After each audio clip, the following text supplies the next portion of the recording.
Welcome to the Airbnb Roadmap, the podcast designed to navigate you through the entire journey of short-term rental success, whether you're just starting out or ready to take your hosting game to the next level. My husband and I became super hosts within just months of launching our first Airbnb and have proudly kept that title ever since. With over 300 reviews and an overall 4.95 star ratings, we've picked up a hack or two I'm excited to share with you. In each episode, I break down the strategies, insights, and industry secrets that set profitable short-term rentals apart. From choosing the right property, understanding local regulations, and obtaining your first listing to go beyond just the basics, I'm here to share everything you need to succeed. So, if you're ready to map out your path to Airbnb success and unlock the full potential of short-term rentals, join me on the Airbnb Roadmap. Your journey starts here. Hey there, I'm Brittany Wenninger, and I am very excited to start this podcast off right. And that is just the foundation of short-term rentals, because not a lot of people actually know that term. So a short-term rental is literally an Airbnb. It's a VRBO. It's a vacation home. Think of it as when you go to the store and you buy Kleenex, right? Kleenex is actually the brand. The product is not called Kleenex.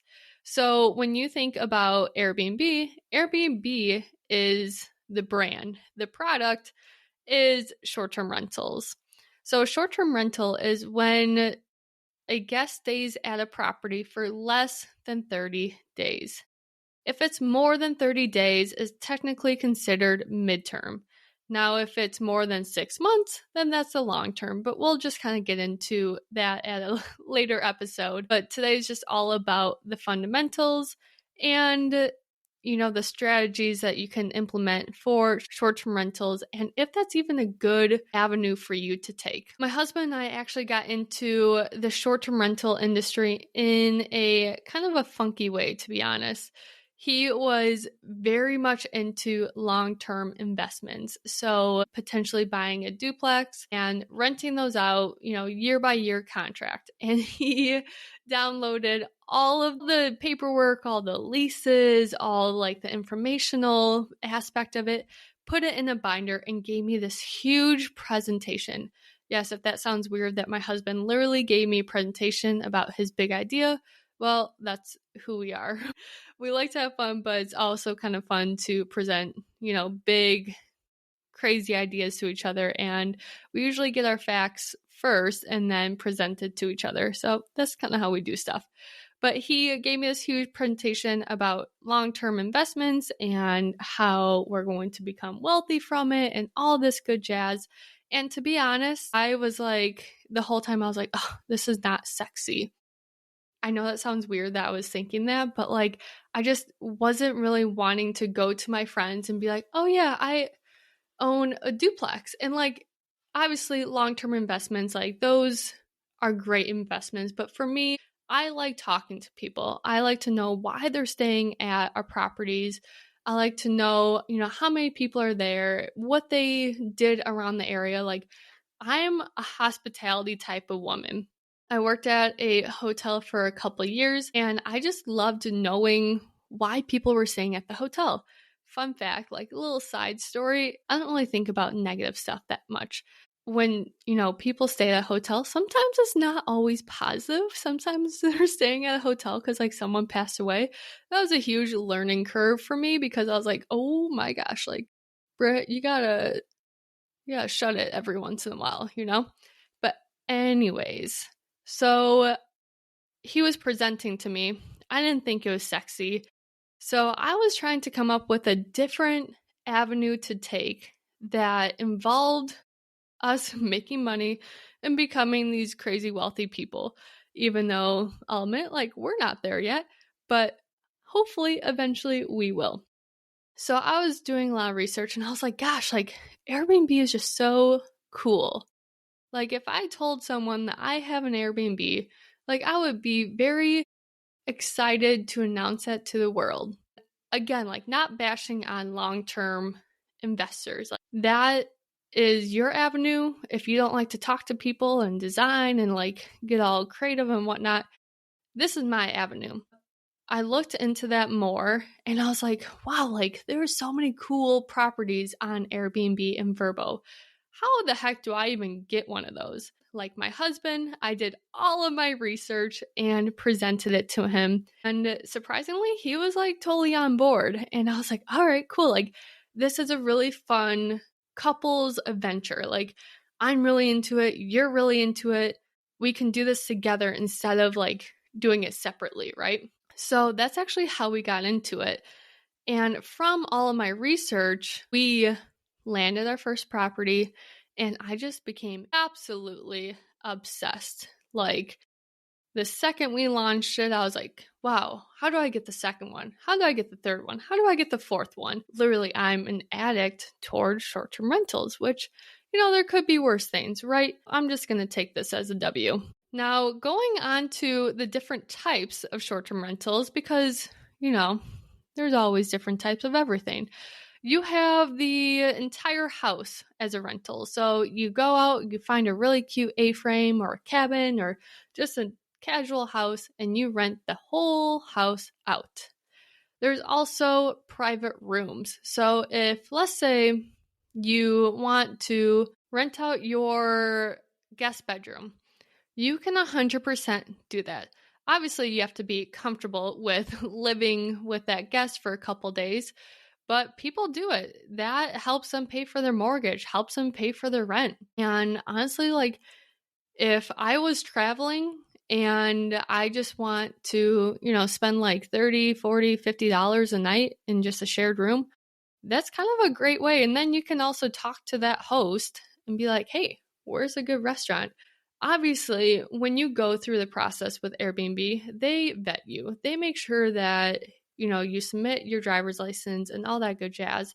So I can't say that this is 100%, every single person is a normal person, but most of the time they are. And you can probably get that creepy vibe if you, read the comments from people that stayed at the short-term rental previously. So just kind of do your own research if you do a shared space, right? The other type of short-term rental, and this one's actually a really fun one that I don't know if I would personally do it. I really want to, but it seems a little bit more difficult to do, I guess, is, the unique accommodation. So when you go on Airbnb, you can see, hey, there's a lot of tree houses. There's the yurts, which is like the glamping camping, which is my type of camping. I don't camp, and let's just say I'm a glamper. And then also there's the tiny homes. And then now they're kind of like getting crazy with it, and people are like renting out an airplane that's landed. Like they are going balls to the walls, weird stuff, and I'm 100% about it. Now, with all of these like glamping, tiny homes, regular homes, and all that good jazz, there's also different platforms that you can put your short-term rentals on. Some of the platforms, like we've been talking about, is Airbnb, and then there's also VRBO, Booking.com, and honestly, book it out yourself. There's no reason why you can't create your own listing and then make your own website and kind of like just run your own business. You do save a lot of money, but it's also kind of a lot more work because then you have to, think about taxes and ways to communicate with the guests and all that stuff. But again, that's another episode because you can talk a lot about that. Now, with another quick overview of the platforms, keep in mind that every single platform is completely different. We have our properties on Airbnb and VRBO.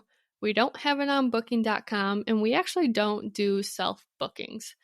The reason why we don't do self-bookings is because I rather just pay Airbnb 3% for the hosting fee, and they collect all the taxes, and there's a very easy way to communicate with the guests. And then also a lot of the guests are verified, which is super nice because then you know that like who's staying at your property. They actually turn in their driver's license or a government ID, and you know that they're like legit people, right? So that's why we don't stray away from Airbnb and VRBO. Now, the reason why we don't do booking.com is honestly, it's just another platform that I would have to worry about. And they charge hosts 15%. VRBO is 5% and Airbnb is 3%. 15% in my eyes is like, no, because if I'm going to be paying 15%, it's not even worth it. Let's just say that. Like, you do you if you are on booking.com, but I personally will not pay 15%. Also, with the platforms, besides the hosting fees, I feel like that VRBO has a lot of really large listings on there. And one thing to also think about is that VRBO is also a little bit more expensive. The reason why is because you know how I just mentioned how Airbnb is 3% hosting fee and VRBO is 5%? Well, a lot of times hosts list their property on Airbnb and then also on VRBO, and they know that there's a 2% increase for the host fee on VRBO, so they will literally just increase their nightly stay by 2% to make up for that margin. So if you are someone that likes to travel, look at both websites because I can almost guarantee you that one of them will be cheaper than the other. So that's just kind of a savvy way to travel. Thinking of listing your property on Airbnb? Here's an exciting opportunity just for you. When you sign up and use my name, Brittany Wenninger, you'll receive exclusive guidance on your profile.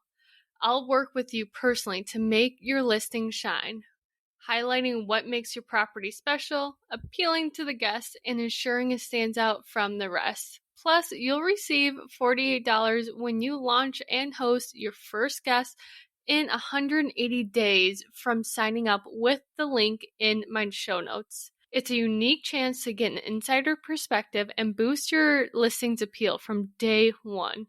Don't just list your property. Let's make it unforgettable. Again, sign up by clicking the link in the show notes and let's elevate your Airbnb game together. Now, also, VRBO has a lot of very large listings that allow events. Now, fun fact, that's exactly how my husband and I, Clay, his name is Clay. Hey everyone, my husband's name's Clay. That's exactly how Clay and I got married. Was I found a really, really cool mansion in Lake of the Ozarks, and we rented the whole mansion for 5 days and just had like a big wedding. We partied our butts off, and that's literally how we got married, was at a VRBO. So if I mentioned that I was addicted to short-term rentals, that's how addicted I am, that I literally got married at a short-term rental. Now, as for the benefits of a short-term rental, obviously, there are a lot, and I can go on and on and on about it. The biggest one is the cash flow.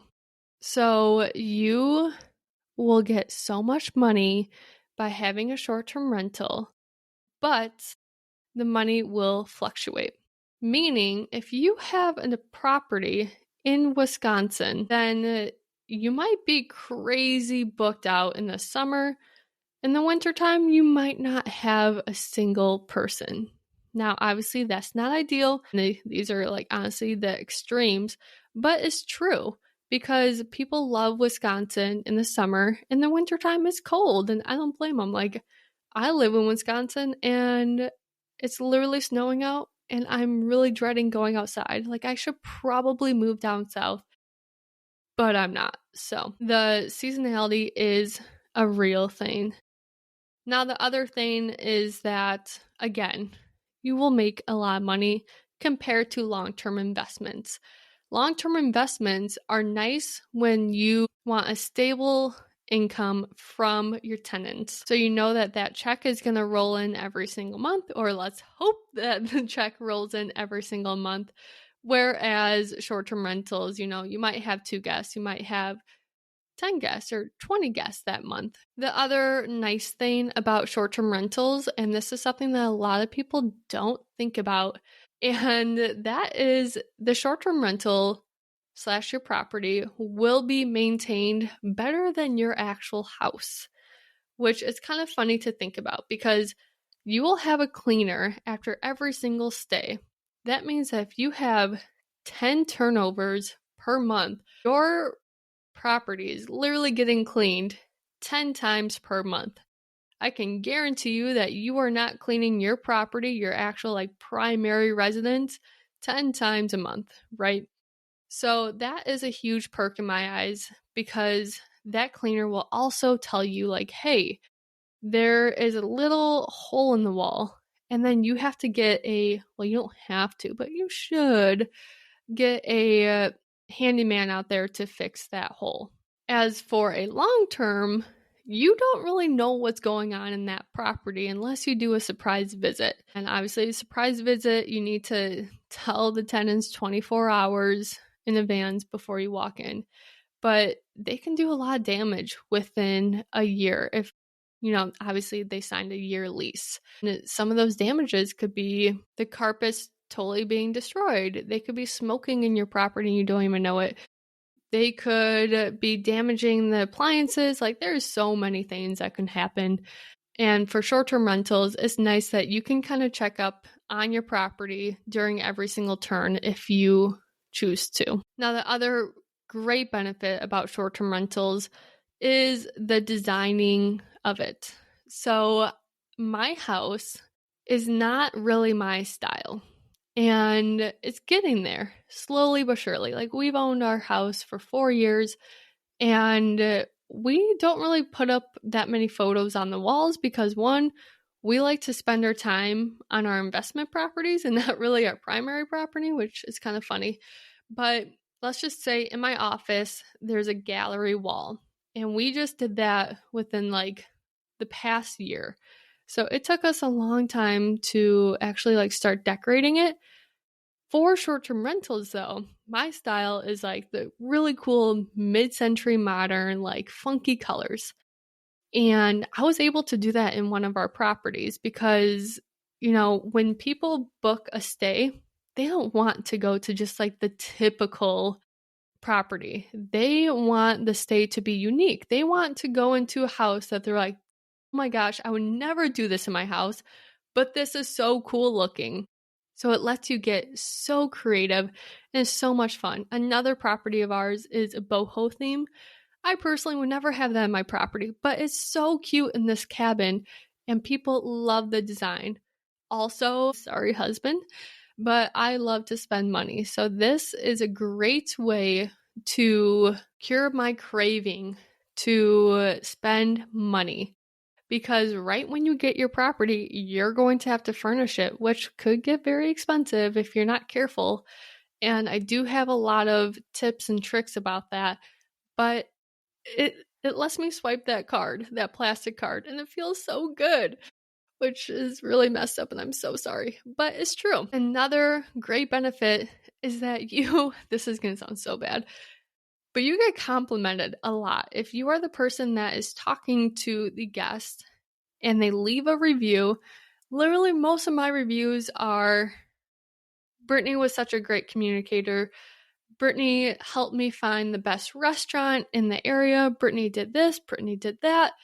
And if you ever have like a down day, a bad day, like just a really crappy day, literally read your reviews and it will like light up your day and make it turn it around. And hopefully those days will be better after you read the reviews, because it's just like literally a page of compliments. Now, obviously, you'll get some negative feedback, but most of the time it's not because of the host. It's because honestly, there's some guests that just don't leave 5-star reviews. And I really don't like those guests. Sorry if you're one of those people, but it's true. Like, a 5-star review means the world to Airbnb and VRBO because of the algorithm. And there are some guests that are just like, hey, I just don't leave 5-star reviews. Your place was 4 stars. It was absolutely amazing. I'll come back. Like, come on. If you're saying that my property is absolutely amazing and you're going to come back, leave me a 5-star review. Like, it doesn't cost you money, right? And it's just one extra little star. Ugh.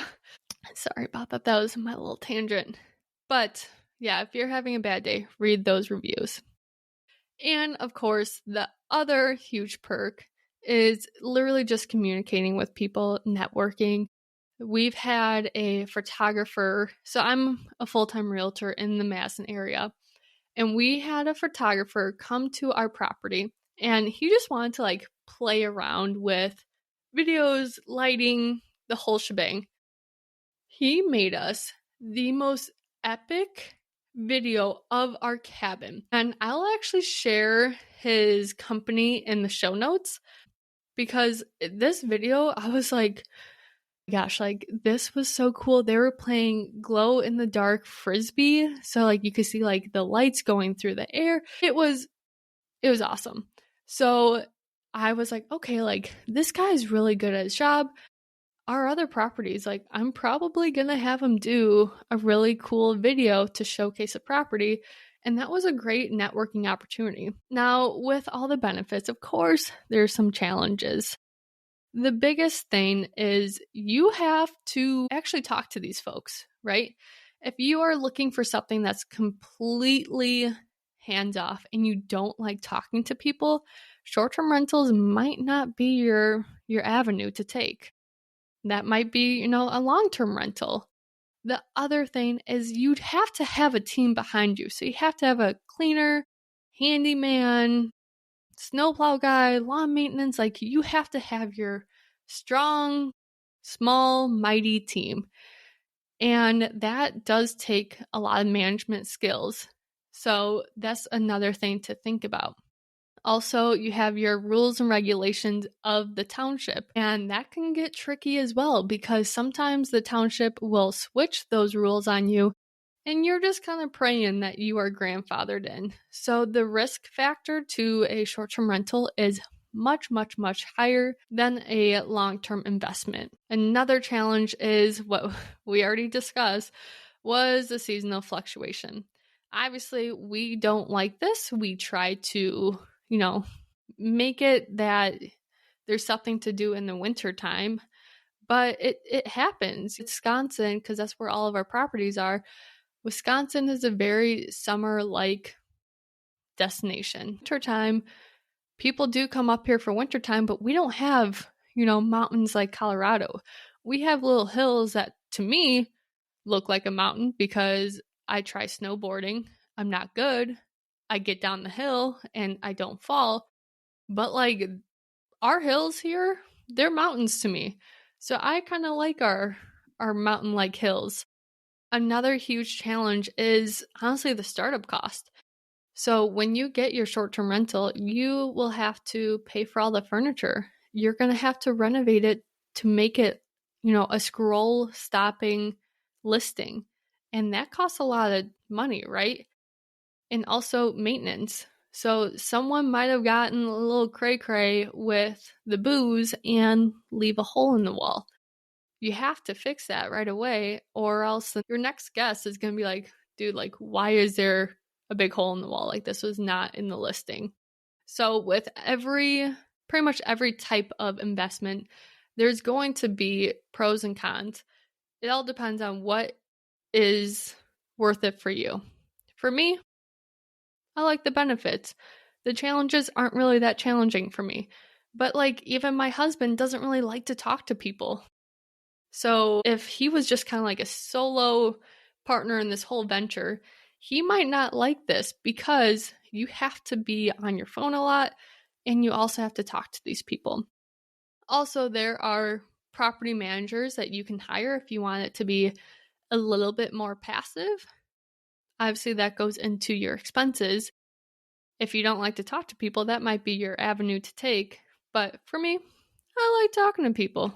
That's kind of why I started this podcast. Now, if all of this stuff is, getting your mind going and you're really thinking about how can I make this happen, I will say the ideal candidate for a short-term rental, like to own a short-term rental, is obviously someone that's looking for a high return, right? Like, you want that money, honey. So that, short-term rentals that will cure that little craving of yours.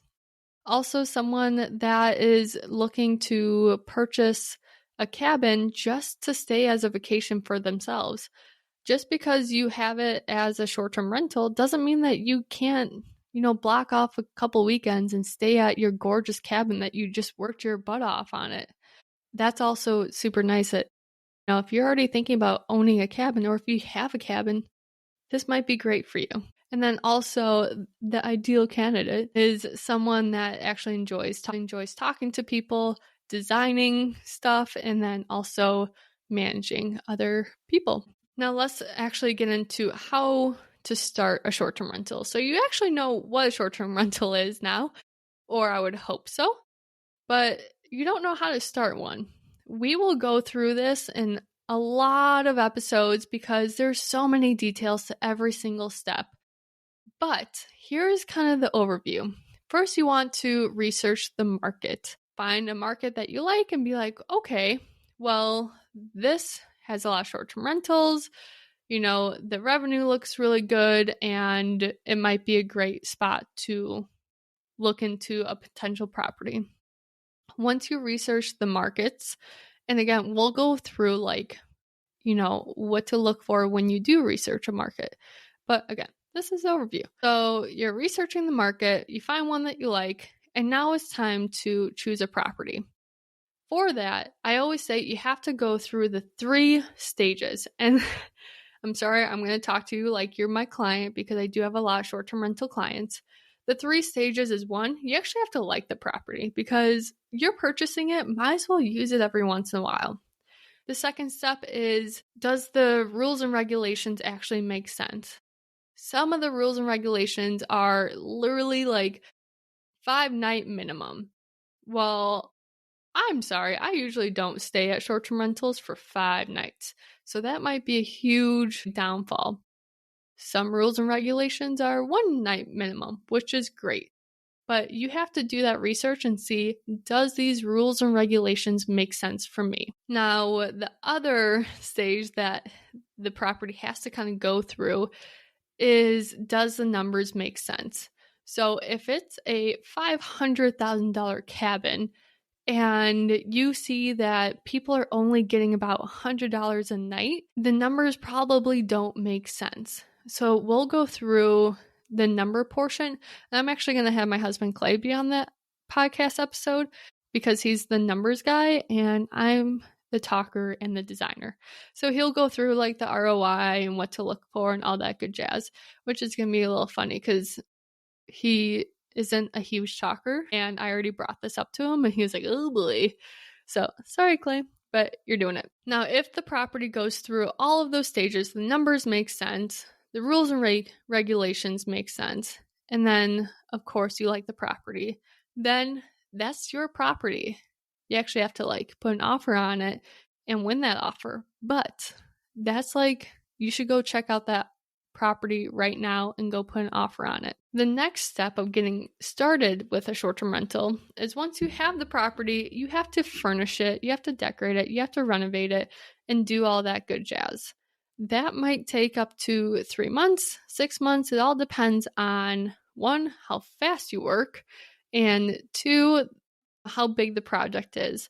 One of our short-term rentals, Clay and I definitely bit off way too much than we can chew. And we thought that would take about 3 months to completely renovate the whole cabin, finish the basement. And it took 6 months and some mice, which is something that I will talk about in the next episode of some things to look for when you purchase a short-term rental. Are you knee-deep in renovations for your Airbnb and need a boost to keep you going? Look no further. Aloha has you covered with a clean, delicious protein bar that fuels your day without weighing you down.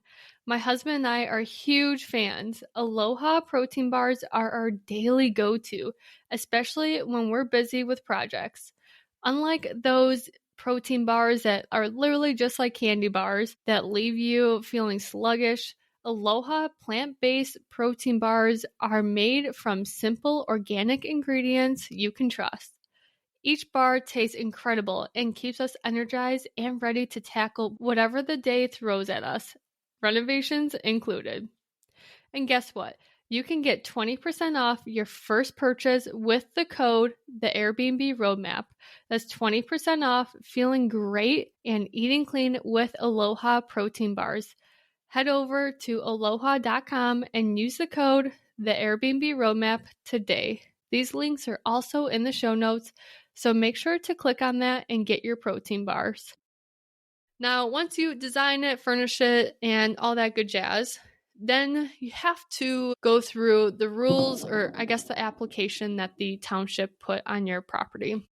You can get this application started in the middle of your renovations, but just know you cannot, I guess this is just in the state of Wisconsin, I don't know your state, but you cannot list your listing before getting the proper license for your short-term rental. If you put your property up on Airbnb without the proper application, license, all that good jazz, they probably won't grant you your license when they catch you. So the townships look at Airbnb and they can see in their little town which ones don't have a license, and they will call you out and they will shut your business down and you will not be able to put your listing back on Airbnb.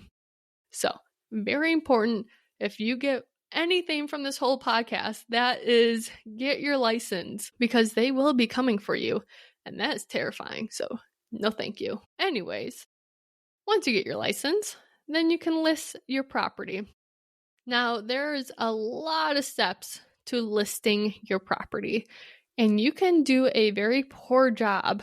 I will go through all of the settings in Airbnb and all that good jazz so you don't mess this up, because you want to make sure that your property stands out from the rest, right? And if your property just looks like a average Joe, looks like everything else, you don't have good like keywords, SEO optimization and all that good jazz, Airbnb might not favor your listing over someone else's, right?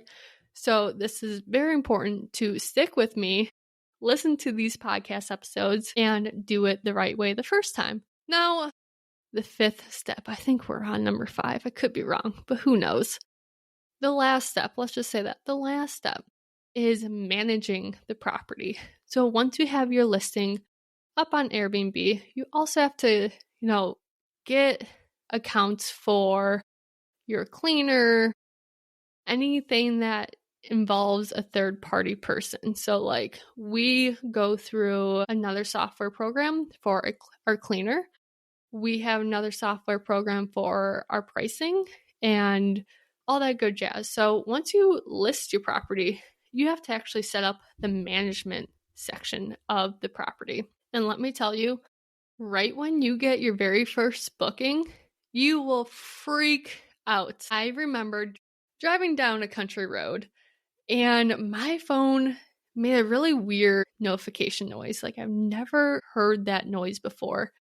And I looked at my phone and I was like, oh my God, we have a booking. Like freaked out. I didn't know what to do.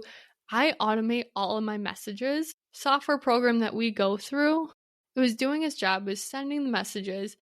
But I just I have a trust issue with technology. And I was like, oh my God, should I send it myself? Do they know what to do? Honestly, I don't know what to do. And I was freaking out. I texted Clay right away. I was like, we got our first booking. I was so excited. And it was a game changer. That was my little taste of my addiction. So yes, your very first booking, celebrate it. I think that when I got home and Clay was home, I think that we celebrated with a couple drinks, and we have a shuffleboard at home. So I think that we played shuffleboard and celebrated the hell out of that first booking, because all of our hard work getting that very first property up and running was difficult. So, reaping those rewards was amazing. So I'd love to know what excites you the most. Are you nervous about this? Are you excited to start this venture? If you are a host already and just want to expand on your knowledge or tweak some things to make your listing better, what are those things that you need tweaking to make your listing stand out? Or if you want to automate your short-term rental, what are you doing right now so I can better help you? If you want to either comment on this podcast or you can follow me on Instagram, I have 2 accounts. I actually just started the Instagram account for the Airbnb Roadmap, so you can DM me on that one. I also have my personal account. There's a lot of real estate stuff on there, and that is Brittany Wenninger. So you can find me at both places, and that will be in the show notes as well. So again, the next episode will be all about my mistakes, which I really hope that you laugh about because, damn, I made a lot. Learn from them because I will never do them again. All right, that is it for this episode. Again, I hope that you have learned a few nuggets and just kind of know the fundamentals of short-term rentals and what it actually is. So I will see you at the next episode and we will chat about my mice story. Thanks for joining me on another episode of the Airbnb Roadmap. If you're loving these episodes and want to keep the conversation going, be sure to subscribe, leave a review, and share this podcast with someone who's ready to dive into the world of short-term rentals. Got a question or topic you would love to hear about? Reach out. This podcast is all about growing and learning together. And don't forget to follow me on Instagram, the Airbnb Roadmap. Can't wait to see you there. Until next time, here's to turning your short-term rental dreams into thriving realities. I'll see you next time.